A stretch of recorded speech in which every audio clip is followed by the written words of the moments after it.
stuttur og ja. En sanger som jeg alltid også kan huske så vel til det som vi er sammen om det.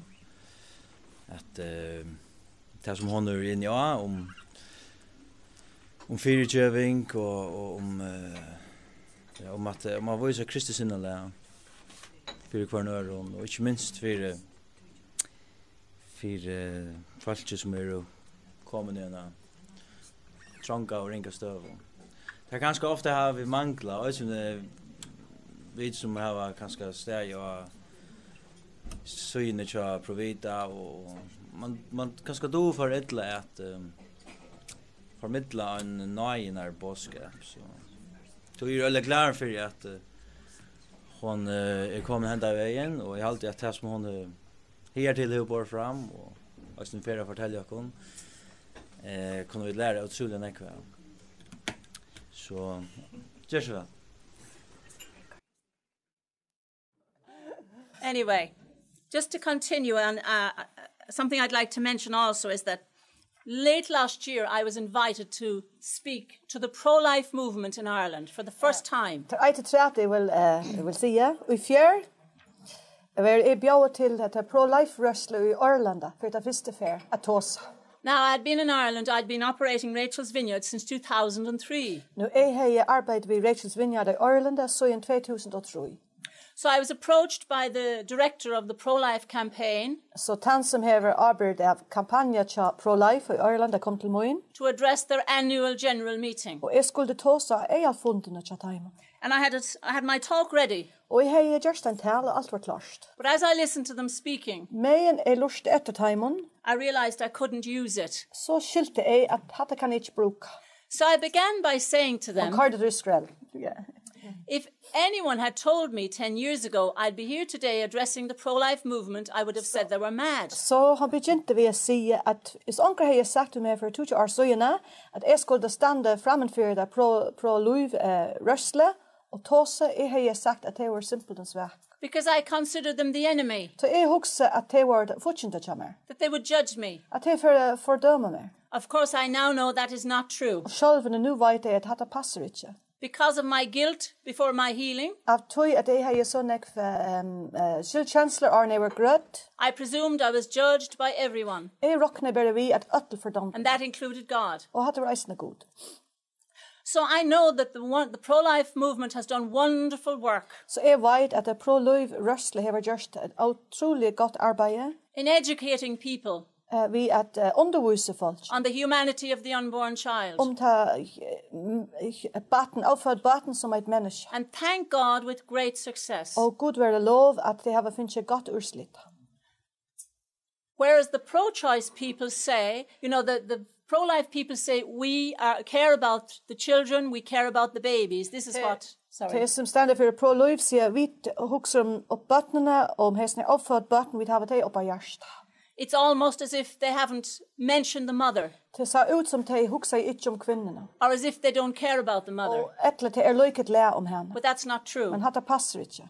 But those who support abortion de som stoler fosturtøku say that they care about women. De sier at de har kvinnen opp av hjertet. We give women freedom of choice. Vi gjør kvinnen fritt vel. We're helping women. Vi hjelper kvinnen. We care about women. Vi har kvinnen opp av hjertet. We're empowering women. Vi gjør kvinnen frihet. And they've given a kind of a nobility to their cause. Og det gjør ut som det okkerst ordentlig ha tøylet og okkerst godt. But I can tell you men jeg kan si til dere that a post-abortive woman at en kvinne som pøynest av fosturtøku does not consider herself empowered. Hon ser ikke seg selv som en som har makt eller frihet. She considers herself wounded. Hon husker om seg selv at hon sært. Weakened. Og hon veikere. And enslaved. Og hon faktisk en trælere. Because you see, abortion is a lie. Tøy at abortion en lykt. And thank God my eyes have been opened. Og Gud være lov at egene kommer over latten. I now work closely with the pro-life movement in Ireland. Og nu arbeider jeg ordentlig tett ved pro-life-rørsle i Ireland. They have become my great supporters. Det er ordentlig gode stole kommer. And I would also encourage you here today to support these good people. Og jeg sier det samme vi tykker i det at stole time. In their fight. Og tar strøye. to protect life, for at verje løyve, and to reach out to women and men who've been hurt by abortion. og at rette en hand ut til mennene og kvinnerne som pøynest av fosturtøker. And you know, I was very privileged 3 years ago Og for 3 år søgne var nå heldig to have participated in the March for Life in Washington, D.C. at jeg kunne gange i skruganker i Washington D.C. Fyrilestur. And this march is held every January. Og hesne skruganker ta finnes seg hver eneste januar måned. And thousands of women and men Og tusendvis av kvinner og mann from all over the United States, alle steder i Amerika and now coming from other countries, og fra øren land eisene join in this March for Life. kom ut et gang og hesten her skruganger for løyve. And we held our banners high. Og vi kørte alt som vi åtte opp i loftene. I regret my abortion. Jeg angrer mine fosturtøker. And we walked from the White House Og vi gikk fra Hvitehuset up Capitol Hill opp Capitol Hill to the Supreme Court. til Supreme Court, jeg vet ikke hva det førskom. And on our walk at the other side of the street, Og men vi gikk og hinveien av gøtene, we saw many women vi sa nekva kvinner, waving their banners, og til her eisene tar til sa ut vi. saying, I don't regret my abortion. Jeg angrer ikke fosturtøker. Now, their numbers were small, Det var ikke så nekv, but they were shouting at us, men de ropte så hardt etter okken, ridiculing us, og de flente etter okken og gjør det okken til because you åndsje. see, a woman in denial En kvinner som avnakte, has a lot of anger. hever reall nek vrei i seg. And in many cases, a lot of these women work in abortion facilities. Og ofte hese kvinnerne arbeider innenfor fosturtøk. It's almost like they need other women to have abortions Det akkurat som de har bruk for andre kvinner at få to fosturtøk. validate their own experience. For at godkjenne tarre opplevelse av fosturtøk. And we knew that there were wounded women and men Og vi visste at det var sard menn og kvinner her. who had deep wounds in their hearts. Som har djupe sår og hjertene tjasser. And when we got to the top of the hill, Og ta vi kommet til Capitol Hill, many of them had cast their banners on the ground and joined us. nekv av hesten her kvinnerne og mennene har blæka sønne tetjen og sauret vekk, og de var faktisk kommet en gang i skrugansjene ved time. And I thank God that the numbers are growing, Og jeg takker god at det er mer og mer folk. because in Ireland now, Så i Ireland nu, our abortion numbers are down. og tål på fosturtøker kommet nye, And the pro-life people have told me og de som stender for pro-liv har fortalt meg, that Rachel's Vineyard has been really effective in bringing down the numbers. og at Rachel's Vineyard har vært ordentlig effektiv ved at få hesten her tølene nye. Because when these women are healed, Ta hese her kvinner grøtter, and these men, og mennene. they become powerful witnesses De bliver til store of hope vittner and healing. om vågen og grøy. And they're taking their message out into the world. Og de får ut i verden ved bådskap tjasser. So I'd like to share with you now a little bit about our weekends. As you can see Jeg here, vil fortelle deg litt om vikskiftet til okken, som many til of, sitter her. many of you can't read the English. These weekends offer a supportive, confidential, emotionally safe environment. Til heste vikskiftet til skapa en omkvarver, hver takneskild hilten, og her hver det kjenslige og trygg sted å være. Where women and men Hver kvinner og menn can release and reconcile painful post-abortion emotions. kan slippe lett pointfull kjensler i samband med fosturtøker ut og få det vekk. And begin the process of healing. Og begynne prosesset av å være grøtt. Our weekends they begin on a Friday evening Og hver vikskiftet begynner fritt kvelden at 6 o'clock klokken 6. at a location known only to those participating. Og det være hilten og et sted hvor bare det som luttaker vi. On these weekends you will meet other women and men Tar man luttaker i vikskiftet, så møter man ørums who've been through the same experience as you have. som har vært gjennom akkurat den samme opplevelse som du. And many women are quite nervous about this. Og nekva kvinner nok så bænkner om dette And her. they say to me, what if somebody recognizes me? Og hvert vil onker kjenne meg. But the reality is Men realitet that these women are there for the very same reason you are. og hese kvinner her akkurat for det samme. And they have the som du very er. same fears that you have. Og de har akkurat det samme åtte som du har. But I will always accommodate someone who's terrified of meeting someone they know.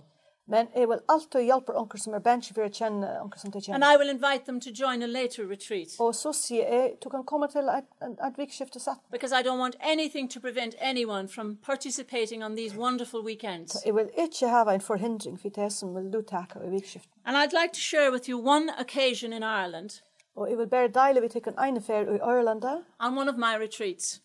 midt i en vikskifte. There was a young woman, Det var en ung kvinne, and she lived near the area where the retreat center was. hon bor nok så tett vi øke hver dette her vikskifte skulle være. And she was very nervous about attending. Og hon var rettelig benchen om å komme. Someone might recognize her car Kanskje var det onker som for å kjenne bilen kommer, parked outside the center. som stender utenfor sånn her støy. So she suggested that I would pick her up on the way. Så hon sier kanskje jeg kunne hente henne av veien til det. She was paralyzed with fear. Han kunne ikke røre seg, hun var så benchen. She's now on my team. Nå sitter hun i linjen til Bernadette. She doesn't care who sees her driving up to the center. Hun løyket le om hvem ser henne nå til han køyrer her til. And later that year, another lady joined us on our retreat. Og satt det samme året kom en kone etter og dette her vikskiftet. And it doesn't end on the weekend. Og det endrer ikke her ut av vikskiftet. We have reunions Vi samles dokken etter, where we all gather together again as a group. og vi samles som en bolker. And one of these ladies, I had forgotten to tell her that there may be somebody there she might know. Og det var en kone, og jeg glemte å fortelle henne, kanskje var det onker her som han kjente. So it was our friend who had already come on the retreat. Det var en kone som langer kommet og retrett. So when I said to her, there's somebody here from your area Så ta jeg ser vi henne til onker andre her for å ta øke som to, who's already participated in a retreat. som hever lutteacher og en Oh, she vikskifte. said, I can't go in there. Så sier hun, jeg kan ikke fære inn her. I said, then you're going back into isolation again. Så sier så fære du etter inn i You're isolasjon. letting that fear get hold of you again. Du lærte hessen her åtten få fatter og her og styre der. I said, this lady is here for the very same reason you are. Den konen her for akkurat det samme. Don't walk away again and be filled with fear. Ikke for av sted om etter og være fyllt av åtta. She decided to come in, Så valgte hun å komme inn. and they met, Og så møttes de. and they're now best friends. Og nå det beste vin. And that they can talk to each other, Og de kunne ta seg ved they can hverandre. share their story together. Til deilig søvn og tjakk for i møren Great sammen. friendships grow at Rachel's Vineyard. Det ordentlig størst vinelæs som vokser her av Rachel's Vineyard. I have a team of 10 women who work with me, Jeg har et liv i 20 kvinner og som 3 arbeider men vi who med. work with me on my team. 30 menn som arbeider vi med. Not all on the same retreat. Øtler ikke til det samme retreat. All of them have had abortions, Øtler hever finnes fosturtøku. and all are now totally healed Og øtler nå fullkomlige frusker. and are reaching out and helping other women and men. Og nå retter jeg en hånd ut og hjelper kvinner og menn. On the weekends, the woman comes and it's ending her isolation. Om vikskiftet så kommer konen og så endrer isolasjonen til henne. We encourage her to dismantle the secret. Vi hjelper henne at begynne å ta sånne her hemmelighet sånt. She comes in repentance before the Lord, Hon kommer framfor gode og angrer til gjer. and she listens to the stories of other women and men. Og hon luster etter søvnen til kvinnen og mannen. And suddenly she doesn't feel so alone anymore. Knapplig føler hon seg ikke så ensom til mer. We do what we call living scriptures on the weekend. Vi gjør det som vi kaller for det livende skriptur. And as I explained to you a few moments ago, people of faith and no faith come on the retreats. Og som jeg sier før, det folk som hever trygg, og det folk som hever slett ikke trygg, som And kommer og nobody lutar. leaves without receiving great blessing and great hope. Og det ønsken som fer av sted uten at hava finnes nekv vogn og nekv grøying. The role of the team on the weekend. Arbeidet til line og vikskiftet, They are people who've participated fully in the retreats. det folk som hever luttaka fullt ut og en vikskifte. Even the priest or the pastor who comes and joins Rachel's Vineyard Eisne en prester eller en pastor som kommer, han skal eisne gjennom Rachel's Vineyard vikskifte. has to participate fully before they get involved. Aren til kunne komme inn av en Rachel's Vineyard li. You know, we've all broken the law of God in some way. Vi har øttel svøyt god og en til annen mat. We've aborted God's will for our Vi lives. har aborsteret Guds vilje okra So liv. everyone has something they can share of themselves. Øttel hever et eller annet til kunne deile av seg selv. And I often think the role of the team is like, if you're familiar with scripture, you remember the disciples who brought the paralytic to Jesus. Og jeg husker ofte rollene ta line akkurat som te i evangelien som har båret paralytisk, han som døde ikke ganga til Jesus. They made a hole in the roof. De kart en hål i tætsjene. So we make a hole in the roof when we lower the women. Så vi gjør eisen en hål i tætsjene, og vi let kvinnerne ned. We are merely the servants. Vi tar bare tannere. We have to have a servant's heart to be able to work with these women. Vi må ha et hjerte, et tannere hjerte for at hjelpe og arbeide til hesne kvinnerne. We are the broken body of Christ ministering to each other. Vi tar lik om Jesus som brått og sonder, og som viser Guds nøye til hverandre. We do many living scriptures on the weekend. Vi do nekk for livende skriptur og Guds år vikskiftet. The woman caught in adultery. Ta kvinner som teaching i hårdommer. The blind man. Ta mævren som blindur. The story of Lazarus. Lazarus som deier. The woman who touched Jesus' cloak. Ta kvinner som nærste vid kleiene til Jesus. The woman at the well. Ta kvinner som stod i brunnen. We also have a memorial service on the weekend. Vi eisene har en gudstjeneste for amene hese her bøttene. It's the funeral they never had for their babies. Det gjerdefære som hese bøttene har ikke finnet. Where we name the children and we commend them to For God. vi gjever bøttene et navn, og vi later det iver til Gud. And at the end of the weekend, Og ta vikskiftet iversted. we will give our children back to God. Vi gjever okra bøtten atter til Gud. And now the woman can leave grieving naturally. Og nu kunne kvinnerne fære av sted, men det en naturlig sorg. And I remember the psychiatrist who trained me on the weekends. Og jeg minnes vel til psykiatrike som har hjulpet meg til å gjøre meg trening til dette vikskiftet. She told the women Hun fortalte kvinnerne. that the tears that they shed before they're healed Hun sier tårene som de har grætt, åren de har grætter, are toxic tears, det gift. that they're releasing toxins from their bodies. Og de bare lette gifte ting ur kroppen. So the tears that are shed on Friday evening Så det tårene som de grætter frytkvalt, are toxic. det gift. But the tears that they shed on Sunday Men tårene som de grætter sunnedag, are natural tears. det naturligt. They're grieving in a natural way. Nu sørger de på en sunn, naturlig måte. They now know that their children are with the Lord. Nu vet de at battene til timen til gode. And as I said earlier, many women are reluctant to let go of their grief and their guilt Jeg for kvinner som ikke slipper sorgene til because seg. they feel it's the only link they have with their child. Så de holder til det eneste samband de har ved batten. But now they can remember their child in a different way, Men nu kunne de minne battene til seg en helt annen måte. not the horrific memories of the past. Ikke hesten her forferdelige minker og marre fra They go out fortøyene. with joy in their hearts, De får ut ved glede og hjerte til with seg. hope in their Vi hearts. vågn og hjerten. They have named their children. De har givet battene navn. They have publicly acknowledged them amongst all of these women and men on the weekend. De har stått framfor alle hesten her kvinnerne og mennene og vikskiftet og godtaket battene til seg. And I always say to the women on Saturday evening after we've named the children, Jeg sier alltid vi kvinnerne leger kveld har vi givet battene navn.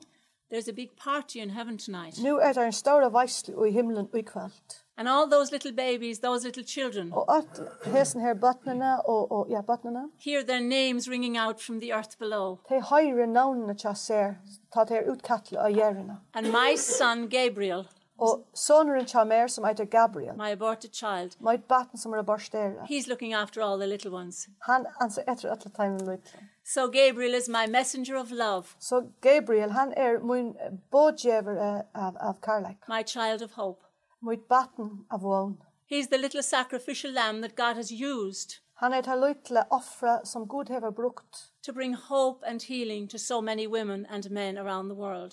til at være vågn og grøying ut til sånne kvinner og mennene i verden. So I say to you, any woman or man that you know, to let them know that God can use their suffering. Så jeg sier vi tikkun, hvis de kjenner en mann eller en kone, let de vite at Gud kan bruke poinen og alt det her til heimen. God can make miracles out of our mistakes. Gud kan skape under ur okra fein. He can use our pain to set others free. Han kan bruke okra poine til at gjøre under frihet. At the end of the weekend, Ta vikskifte vi liot. I won't give you too much information. Jeg vil ikke fortelle deg en fornek om vikskifte.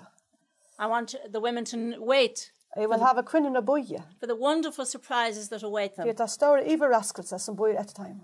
At the end of the weekend, there's great joy and we have a celebration. Ta vikskifte li og så ordentlig nekt leie, og så har vi den veislu. Rachel's Vineyard is a gift from God. Rachel's Vineyard en gave fra Gode. And I know for sure that in my heart, while there's breath in my body, I will shout it from the rooftops. Come back to the Lord with all your hearts, because he has forgiven you. Og vet, helt sikkert om min hjerte, og råpet for alt mitt løyve, kom etter til Gud, han hever fyrigivet her. Come back to the good shepherd. Kom etter til det gode hyre. Who's waiting with open arms. Han bøyer vi åpne armen. Now we also have men on the weekend, and I'd like to say a few words on that. Vi har isne flere menner av vikskift. So there are some of the symptoms that men can experience after abortion. Her symptomer som mennene kunne isne oppleve at na fosturtøku.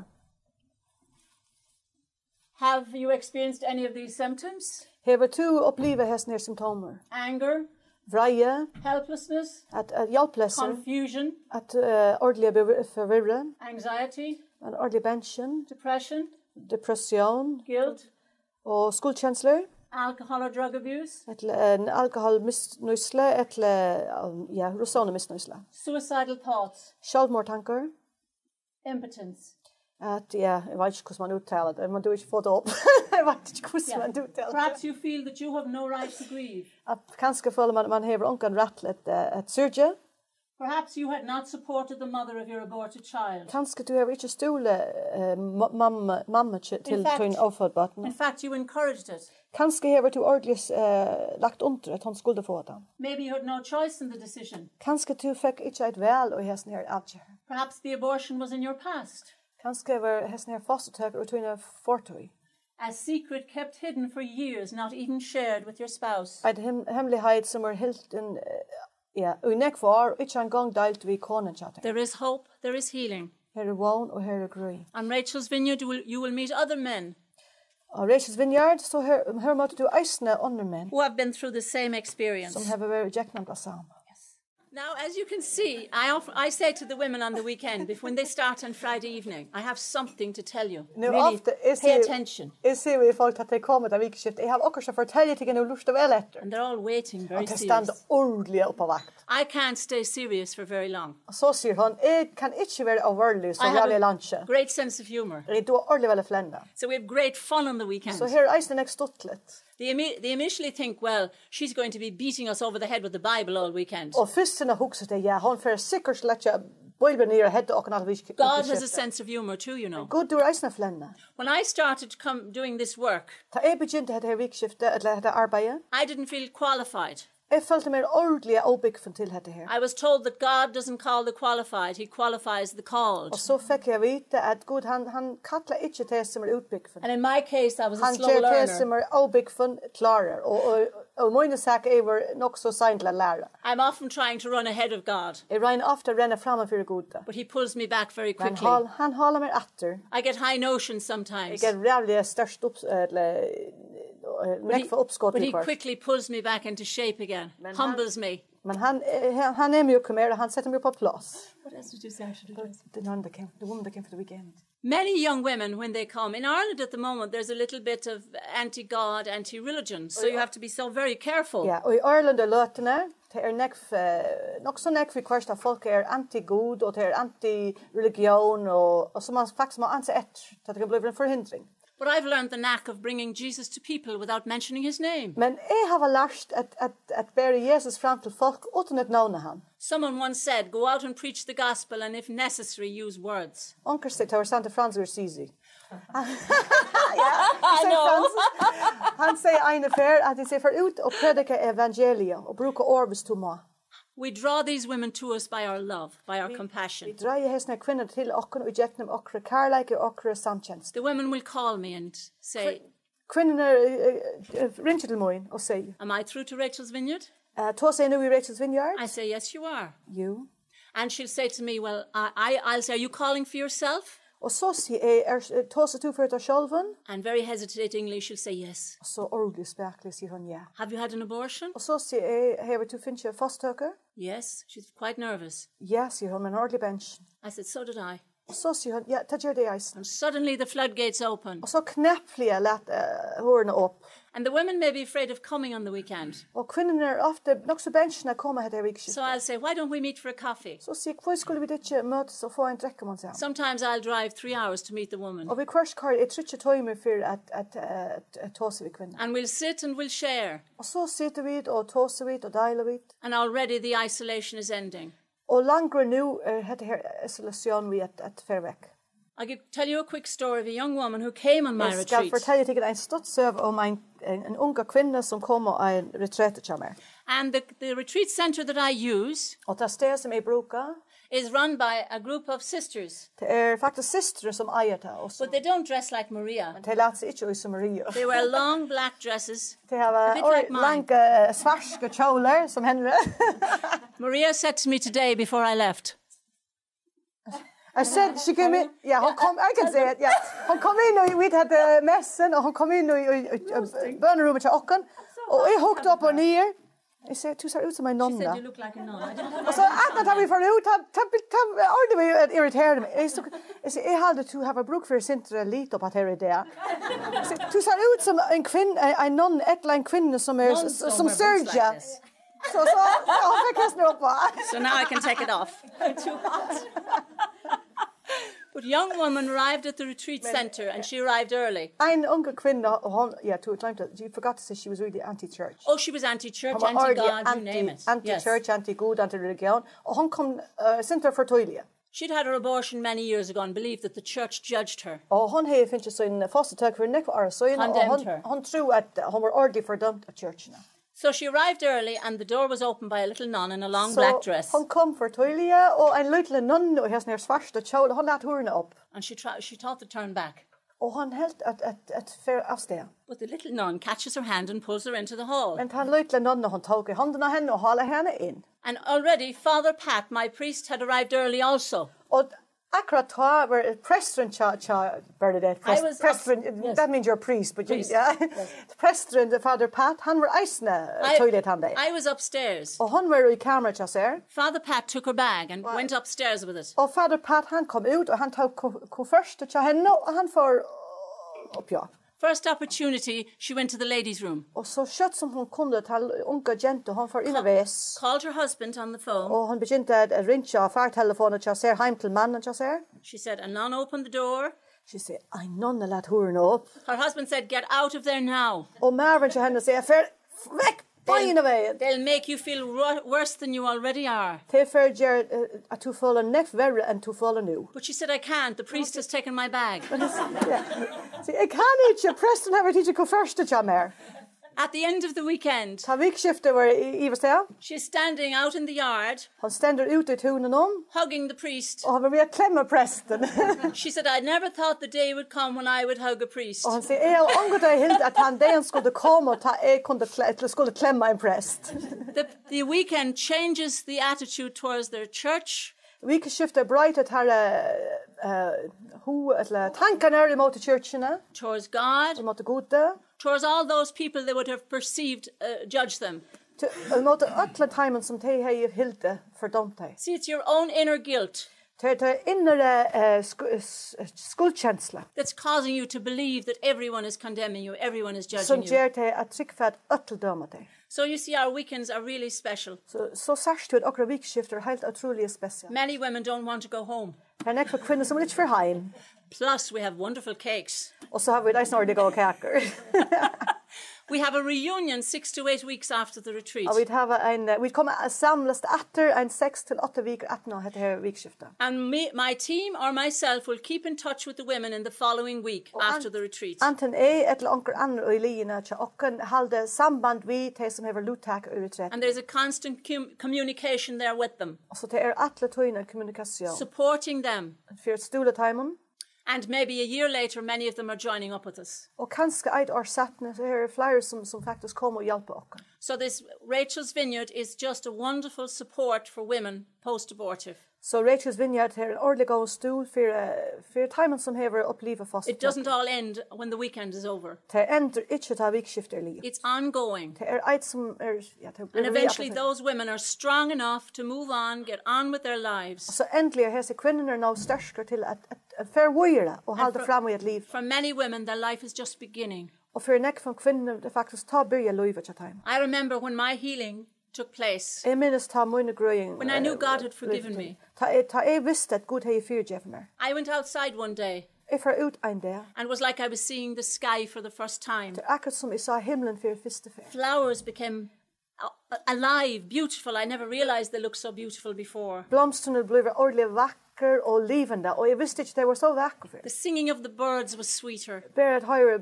fuglener synsje til jeg var nekk penere. It was like I became alive for the first time. Det var akkurat som jeg var kommet av livet for det første fer. As I said earlier on, you see, I'd been dead for so many years, locked away in a tomb. Som jeg ser før, jeg har vært i deg og sånn jeg var instant ui en a tomb of self-hatred and shame and guilt and grief. En kist av selvhatre og skuldkjensler og sorg.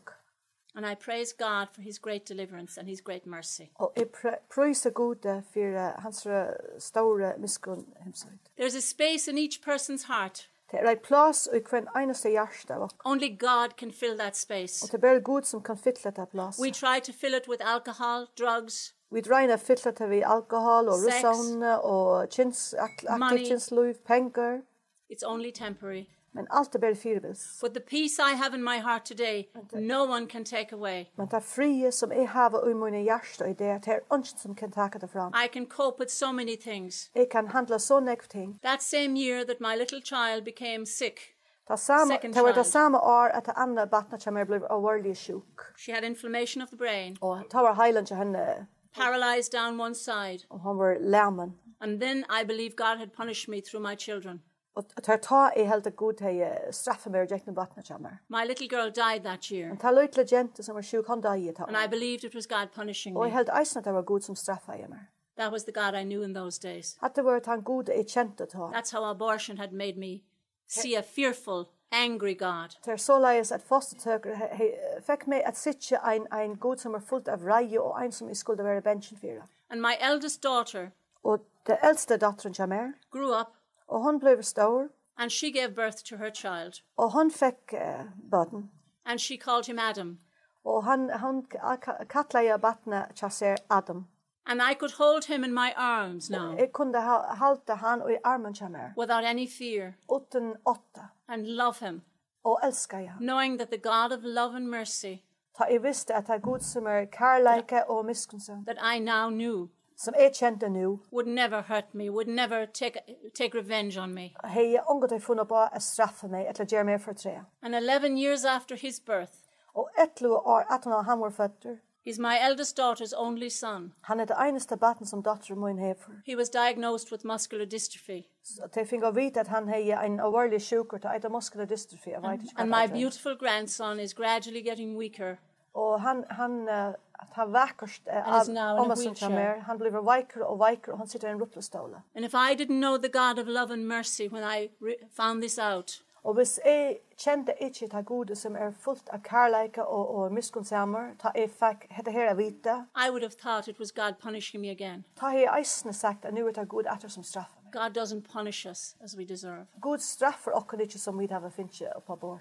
God loves us. Gud elsker oss. God loves all his children. Gud elsker and he wants all of us to have his peace and his joy in our hearts. Og han ønsker at vi alle skulle ha hans fri i okra hjerte. As I see it, has misrepresented Jesus Christ out there. Væren og det som sitter, han hever misrepresenterer Jesus Kristus. The Jesus I know today Jesus som kjenner i det is full of compassion fullt av samkjensla and full of mercy. Og fullt av miskunnsam. So any of you here today who knows anyone who's had an abortion, så hvis det onker inn her i det som kjenner onker som hever finnes fosturtøku, bring this message bær det her budskap ut of hope and healing av vån og grøying to the women and men who are suffering in silence. Til kvinnerne og mennene som pøynest og i kvirretla. I'm going to give you an example of one of the. I'm going to give you an example of the living scriptures we do on the retreats. So I'm going to share that with you now. Vi får en upplevelse nu av en time livende Guds år som hon brukar i reträtt. Hon får leie tycker och jäkna med meditation. Som hon gör vi kvinnorna. To sit back in your seats and relax. Så hvis de kunne bare sitte ner och slappa av. Johannes evangelie, kapitel 8, 1-11.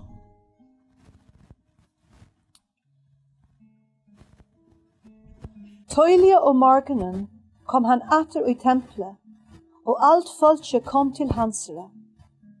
Han settes ta og lærde til. Ta komme hine skriftlærde og fariserene til hansere vi kvinner, som tidsen var ui håret. Tar ledde henne fram for han, og sødde vi han. Meistere, hende kvinner hever driva hår, han tidsen og gjerene. Moses hever ui lovene giva okken tabo, at sloik skulle være steine. Kvært sier nu to. Hette seddet her for at freiste han, så tar kunde hava okkerst at kleie han fire. Men Jesus bakte seg nir og skriva jeg i fingrunum av gjerene. Ta ui tar nu hilde av at spyrje, ratte han seg opp og sier vi tar. Tann av tikkun som utan synd, kaste fyrste steinen av henne. Søyene bakte han seg nir atter og skriva jeg av gjerene. Ta ui tar hørde hette, foret her av sted, ein fire og anna etter, hine eldste fyrste, og Jesus var einsamatler etter vi kvinnerne og stå her. Ta rette Jesus seg opp og sier vi henne, kvinne, hver det her? Var ønsken som dømde til? Han svarer jeg, ønsken herre. Ta, sier Jesus, heldur ikkje døma til. Fær av sted, og synde ikkje langer.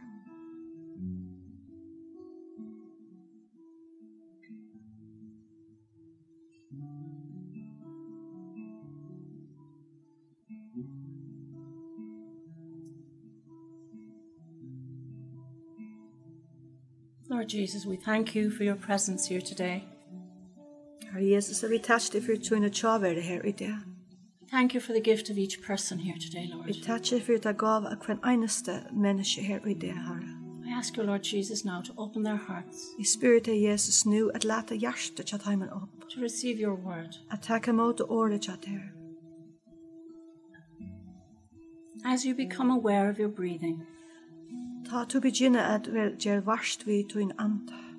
Breathe in the holiness of God. Ande inn Guds heilighet. Breathe out any stress, anxiety or negativity. Ande ut stresset og åtte og negativitet. Breathe in the mercy of God. Ande inn Guds nøye. Breathe out any worry or apprehension. Ande ut alt som du har på hjertet, alt du har åtte for. Breathe in the tranquility of God. Ande inn Guds fri. Breathe out any tension. Ande ut spenning. Breathe in the sanctity of God. Ande inn Guds heilighet. Breathe out any doubts or fears. Ande ut det som du ivestøy, det som du spensjen for. You are about to enter Jerusalem during the time of Christ. Tu vi affer til Jerusalem med en Kristus livta. The sun is hot and dry. Soleren heiter og torr. The marketplace is busy. Det hva de selger rettlige opptidsen og i gang. In the distance, you can hear the music of the Near East. Sinter lengt vekk har du tonleik.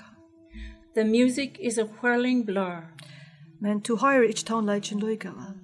The sweat from your forehead stings your eyes. Svett som ligger av pannene til her renner ned i øynene og stinker dem. You have been caught in the act of what is called adultery. Du har vært teachen og gjerne som eiter at være teachen i hå. The punishment for this is death by stoning. Straffen for det at du skal dødje ved at steinast. As you look into the faces of those who are accusing you, Ta du hitje inn I anlita teimen som skuldsette deg. your heart pounds beneath your breast. Hjertet tja her banker inn ut høyne brøst. The fear is overwhelming. Åtten vi a kvæle deg. You can see hatred and condemnation Du sørst hetre og fyrdøm. in the many eyes which pierce your soul. Og ut høyne nekvam eium som skjer ut jeknum tøyne sål. They have dragged you through the streets De har driet her ut jeknum gøtene. with faces of anger, hate, and manipulation. Vi anlitum som fullt av ankre og manipulation. You see people around whom you recognize as friends, Du sørst folk rundt deg som du kjenner som viner. but they are powerless in the face of this enraged mob. Men de feier ikke gjørst frammen for hesten her mannamikve som så fullt av vreie. Some of your companions even seem to be enjoying it. Det eisne nøkre tjatt her som ser ut som til den jota dem. Your body is hurt Kroppen tjatt her poinest. from having been twisted and pulled through the streets. Så du hever vært teachen og drie og jeknum gøtene. Your wrists are bleeding from the tight rope Handene tjatt her blødde. as it cuts into your skin. Her hvert du skår. Through the streets of your home you have been brutally beaten. Og jeknum gøtene her hvert du byggfe, hever du vært sli. The people in the marketplace all stop to look. Folk og I bøynum stekk og hitje etter. You cry and gasp for help, Du græter og regner få hjelp. but no one listens to your desperate pleas. Men ønsken lust etter ter. How can people watch this being done? Hvordan kunne folk hitje etter meg enn dette her ganga fyre seg? How can they just stand and look? Hvordan kunne de bare stande og hitje etter? Is it because it is the law? Det tøy til loven? Can no one think of what is in your heart? Det ønsken som kan hukse hva ligger ut tøyne hjørst? Can no one rescue you from death? Det ønsken som kan bjarge her fra deg. You know they're going to stone you. Du veist at det er steine til. You've seen it happen before. Du har sett det fyr. You shudder in fear Du rystest av åtta. as the crowd gathers rocks and stones from the street's edge. Med en mannamikfen begynner at samle steiner. The scribes and Pharisees are influential and powerful. Hapresten og teimam lærde hever nekv at si og nekv avvirsk. They make the law. Det det som skapar lovene. You have been completely shamed and degraded. Du hever vært ordentlig sett for skam og nygjørt. A woman has her place in this world, you have been told. Du hever finnet vite at en kvinne hever sitt plass i hesten her heimen. A woman must not defend herself En kvinne må ikke verge seg. because her pleas will fall on deaf ears. Så at ønsken fer lust etter henne. A woman has no voice, En kvinne hever onken rødt. no one to protect her. Ønsken som kan verge henne. She must carry the shame of man's immorality all alone. Til han som bærer skammene av syndene til mannen, en som øtla.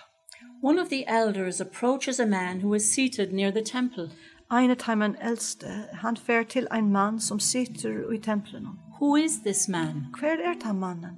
What are they saying to him? Hva sier det ved han? It looks as if they're talking about you. Det ser ut som de tås om det.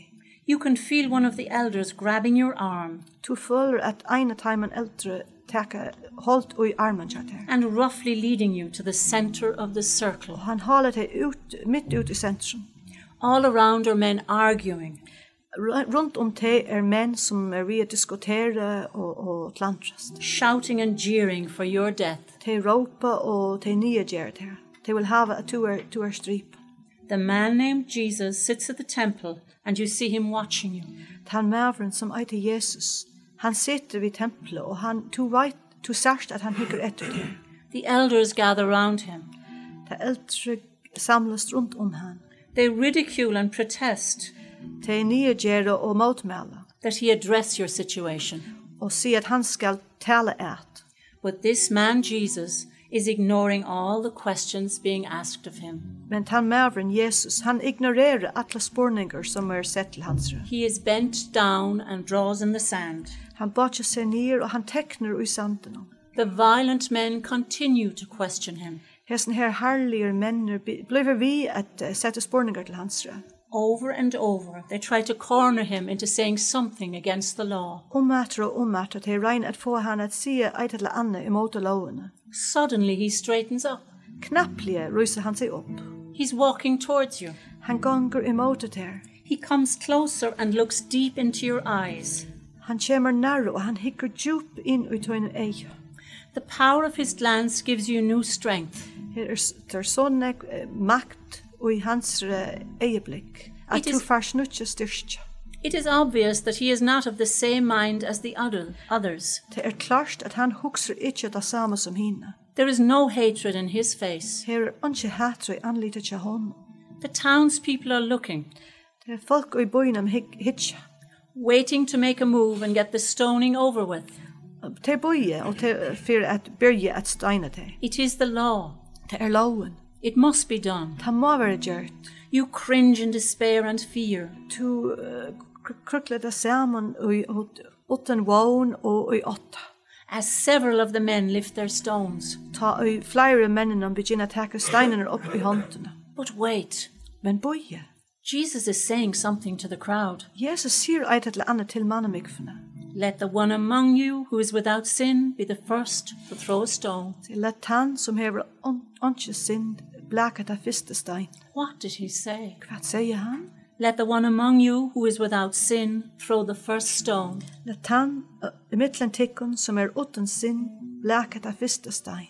Jesus is bending down again to write in the dirt. Jesus batjer ned eine fere træt at skrive i sand. Your downcast eyes meet his as Jesus looks up from his position on the ground. Tøyne eier som vent ned etter, fanka hansre ta han hikker opp etter ter, men han ned i sanden. There is silence. Her kvirre.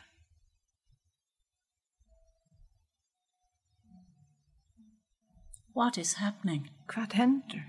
The men are putting down their rocks and stones. Mennene begynner blaka steinene fra seg. They are walking away with their faces towards the ground. De fer av sted, vi anlite vent mot hjørne. The crowd has been silenced. Mannamikfen bliven still. Jesus approaches and begins to speak. Jesus kommer og begynner tåsa. Woman, Kvinne, where are they? hver der? Has no one condemned you? Ongen her som hever fordømt deg. You try to speak, Du regner at tåsa, but the words are restricted in your trembling throat. men årene blir fanget i No one, you barely manage to say. ongen. Then Jesus says, neither do I condemn you. Og så sier Jesus, ta gjør jeg heller ikke. Go, Fær, and from now on do not sin anymore. og fra nu av ikke synde mer. You are dumbfounded. Du målløs. How can this be? Hvordan kan det være? How can he deliver you from the anger of those wrathful people? Hvordan kan han bjerge til fra det vreie til teimen How mennesken? can he deliver you from the consequences of the law? Hvordan kan han bjerge til fra lovene? What did he say to them? Hva sier han vidt her? Was it something about the one who has no sin throwing the first stone? Og det akkurst om han som uten synd, som bleker det første stein. He has revealed justice to these men. Han hever åpenbære rettvise til hessen her mennene. No one Ongen can look inside themselves kan hikke inn i seg sjølven and find that they are without sin. og finne at det uten synd. Jesus, with his calm and steady voice, Jesus, vi søn rød som så stittel og trygt, has brought you from the portal of death hever teachet her fra deians hår and given you a chance to live. og gjevet her en chans at liv. Go, he said, Fær, sier han, and from now on do not sin anymore. og fra nu av ikke synde mer. Do not sin anymore. Ikke synde mer. As you begin to walk away, Men du begynner å gange vekk fra honom, you can see him looking towards you through the crowd. Tu sært at han higger etter her og gjekna manna mikfuna. A glimpse of liberation and freedom fill your heart. Ein eblik av frøyheit fytla tuit hjärsta. Joy enables you to laugh out loud. Av gleie dur tu at flenna harst. Nervously, Sinterbenchen. your feet begin to skip through the streets. Føtterna at her begynner at hoppa og renn og gjeknum gøtuna. You feel strangely giddy and expectant. Tu føler sinter snetet og tu vant neka. And you praise God for his deliverance. Og tu lov prøyse gode fire tuina bjarging.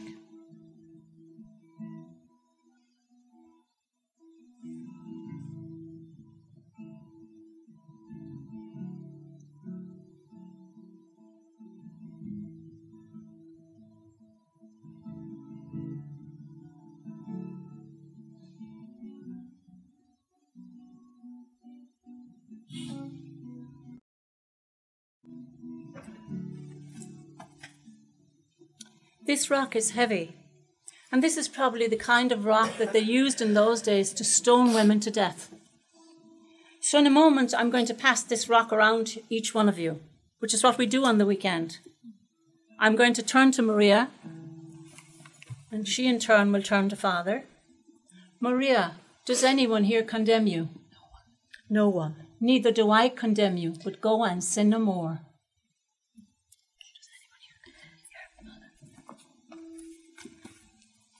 Do you want me to do it? No, you better do it in your language. Does anyone here condemn you? Neither do I condemn you. Go and sin no more.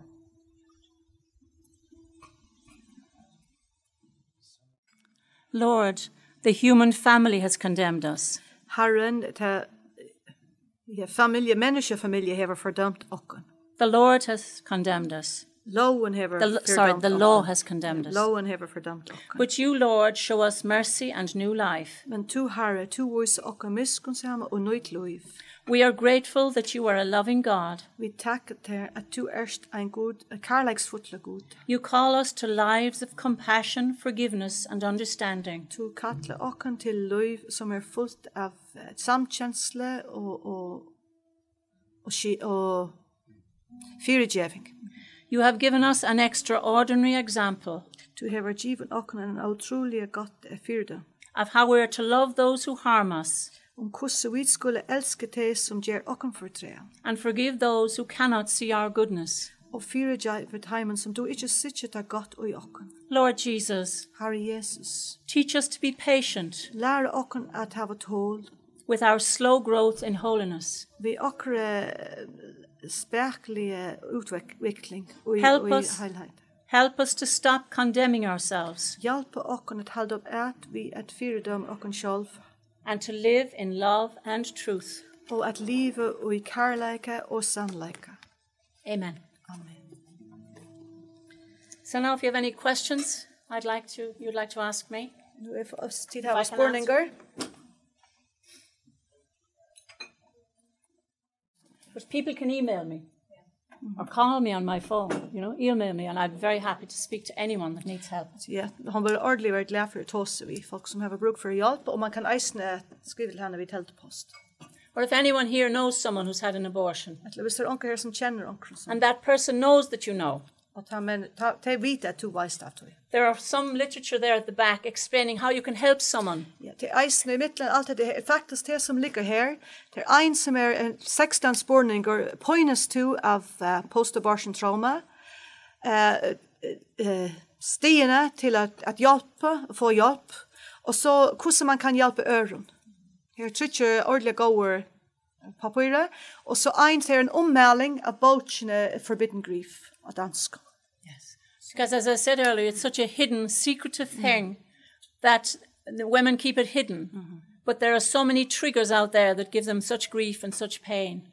So you have to be so sensitive in your approach. Man skal ordentlig anse etter, tar man tås. If they know that you know, Men hvis de vet at du veist av tog. if they don't know you know, then you have to be very careful Hvis de vet ikke at du veist av tog, så må man not ordentlig to anse approach them, but rather to leave something lying around somewhere Det er lett okkurs litt that they may find. Because they're so fearful of somebody finding out Det er så bench. and then realizing that somebody knows can make them paranoid. Og ta kan gjøre det ikke verre. So just be very aware of that, and that the literature there will really help you. Og her eisene lunsjer til flere heimesøyer eisene. And I'd encourage you to log on to the American website. Og så for inn at rachelsvineyard.org i Amerika. .org, it's not on there. Where you get lots of information. Lots of information. And to educate yourself. Så få eisen opplysning for deg selv on the effects of abortion. Hvert fosturtøku gjør. Today I briefly mentioned the abortion drug. Og det tås bare løsenter hesten her medisin som kvinnerna brukar nu til å få foster. I'd like also to say that the morning after pill is causing huge problems. Og eisen at morning after, yeah. I have women and men coming in my retreats. Jeg har kvinner og menn som kommer og retretter til meg nå. Who are suffering after taking the morning after pill. Som pånest av at have a teacher the morning after. Because you see, regardless of whether or not there was life there. The intent is there. And many women know that they have aborted a baby through that pill. Og det nekk for kvinner som vet at de har abortert et vatten og gjennom hesten her emergency. So I have women and men now coming on my retreats who are grieving the loss of the children lost through the morning after pill. Jeg har kvinner og menn nu som kommer av retreat som sørger eisene vekkene tog. And many young people are getting this pill through the internet. Og det nekk for ung som kjøper dette her medisin og gjennom internet. And are popping them like sweets. Og det det som bom. Remember, they're putting into their bodies huge amount of chemicals. That the long-term effects are not even known. That these pharmaceutical industries are fast-tracking these pills onto the market with little or no research. So to become familiar with this, to educate yourself.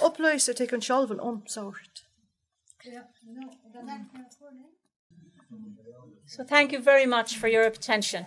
Tusen takk. Okay. Ja, tusen takk for at du kom i dag, og det virkelig deilig at du møtte meg opp i dag.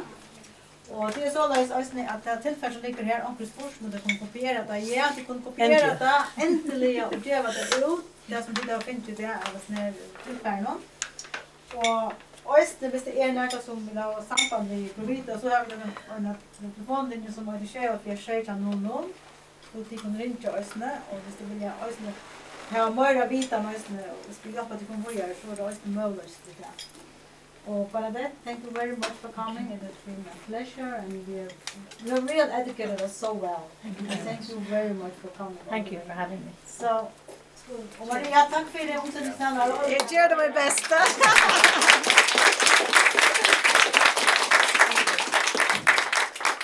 Og jeg kan bare si at det en drømmer som har blitt sannlegg for meg å ha Bernadette her. Jeg har kjent Bernadette nå flere år. I hope you're saying something nice about me. I said it's a dream come true to have you here for me. Okay. In spite of the fact that I mightn't have been here.